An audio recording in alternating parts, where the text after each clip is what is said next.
Yaqinlashib kelayotgan ro'za Ramazon barchaga muborak bo'lsin va ro'za Ramazonda 18 fevral sanasidan boshlab xuddi mana shunaqa Gipki fasadlariga 15 ta xonadonga 80 ming so'mdan aksiya e'lon qilindi. Faqat shoshilasizlar, bu videoni fasad qilinmoqchi bo'lib yurgan do'stlaringizga shunday ulashib qo'ysangiz, xudo xohlasa savob bo'ladi.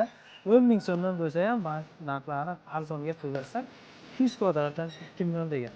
Va bugungi xonadonimiz Sariosiyo tumani Shahri Yulduz mahallasi va Denov tumanidagi xonadonlarimizni bitta ko'rsatib ketamiz.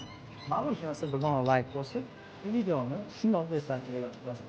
Surxondaryo va Tojikiston bo'ylab yo'q, Qashqadaryo, O'zbekiston bo'ylab mana shu xabarlar albatta